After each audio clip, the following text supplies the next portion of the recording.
Yes, I opened for Madonna at the Garden. Did you get to meet her?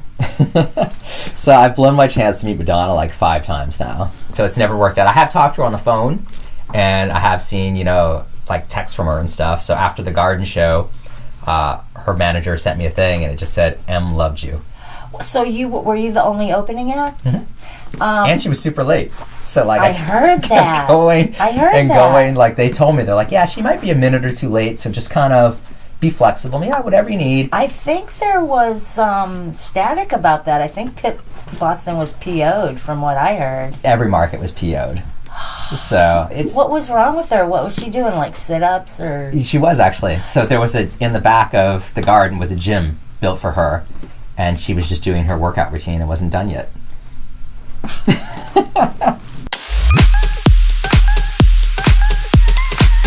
Did you teach yourself how to mix, or were you doing that, No, it's nothing I did as a child. So I just a girl broke my heart and just needed to kind of escape from everything. So I got into doing that, just watched a lot of videos online, sat there with my headphones on, and just really taught myself. You have to go out and get some equipment to do that. I mean, Yeah.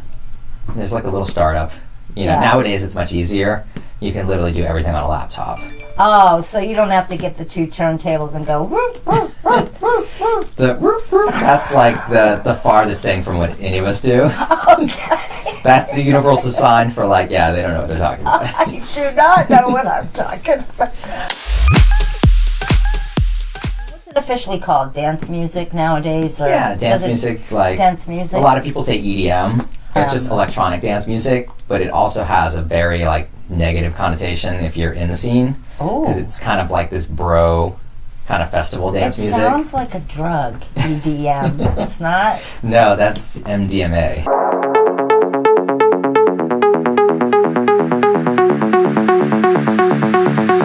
Why is remixing a talent?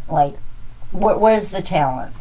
If you tried it, you'd understand where the talent comes into play. Because you have to have, music theory. You have to know what's going on, and basically you're playing all the elements of a band.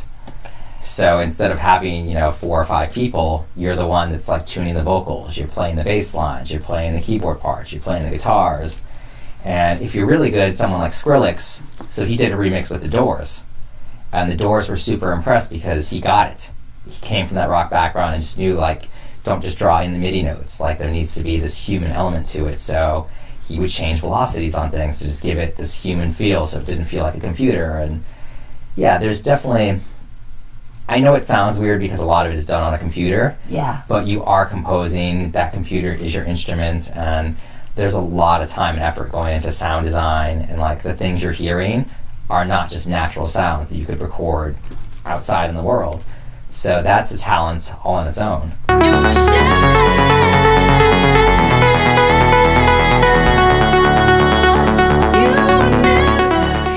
The one thing I loved about dancing in the discos era was it was pure debauchery. Is that a word you would use to describe the dance scene today? I mean, it has its moments for sure. People start drinking, it gets late, things are bound to happen.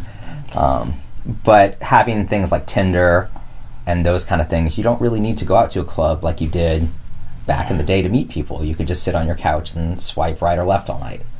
So it's changed the game a little bit, and it's also become more of a concert setting. Okay. So instead of dancing with each other, people are just facing the stage and watching the DJ from start to finish. Okay. And it's more jumping than dancing. Okay. That seems very bro. In search of sunrise. You did have some hit that knocked Rihanna off the charts. So yeah, the single before that was called Sunrise. Okay. And that was done with a folk singer, Louise Carver from Johannesburg, South Africa. How'd you find her? I was on tour over there with David Guetta and Akon. Oh. So David basically does very similar to what I do. But he would obviously get more sound, more lights. Yeah. Akon would come out during his set. More applause. Yeah, it would look much cooler. Did he get more applause? Oh, yeah. I remember asking him, I was like, is there anything that I'm not allowed to play? And he goes, it doesn't matter. They're going to cheer for me louder anyways.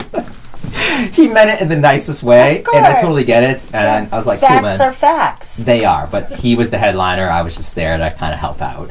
But in every city we went to, I would ask the locals, like, who are your favorite singers? Like, you know, what's popular here? And her name kept coming up and up. So she was one of 2 people I reached out to after hearing like 50 or 60 singers. And luckily we just clicked and thought we'd give it a go. Yeah, it just kind of took off, and we still can't believe everything it's done. And Do you make any money off that? I mean, It's royalties, it's radio airplay. yeah, so there are royalty ASCAP. checks coming in from Yeah. the airplay and things of that nature, but it's still What's a typical royalty the check? expenses like that have gone into it. Yeah. You know, I'm still in the red. What's your happiest and saddest royalty check? I mean, anytime I look at my Spotify royalties, it's pretty sad. Oh, okay. It's pretty, yeah. I mean, What?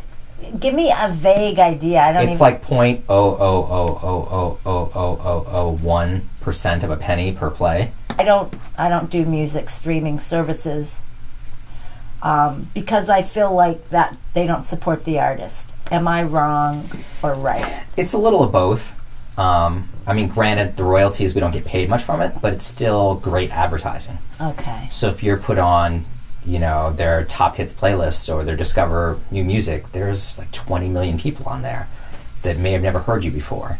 And streaming is the way of where everything is going. So iTunes is not going to be there in another year or 2. What? Apple is phasing out all downloads What? so they can push it to Apple Music and be a very similar service to Spotify. So it's where it's headed. Like, millennials don't want That is breaking news to us old folks. What? We need to buy up. Well, millennials don't want to own anything. Everything is now experience-based. Like, you don't own a car, you Uber everywhere. You Airbnb, it's like you Spotify. Yeah, everything is just the click If of a you button. have children, will you own them? One would hope, but I'm sure in a few years there'll be an app for that.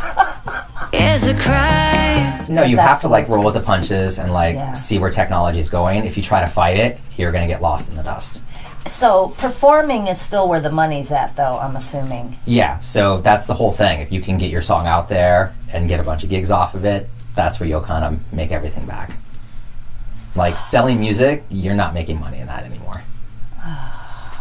Even like the majors that you would Yeah. think, you know, oh, they must be raking it in. It's like, no, they're making their money from licensing Yeah. and other things.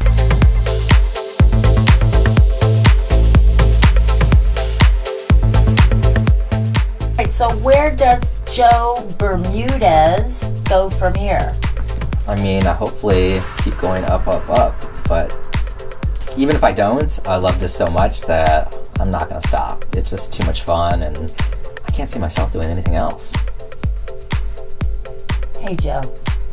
Love you. Aw, You're awesome. you're awesome too. Another chance.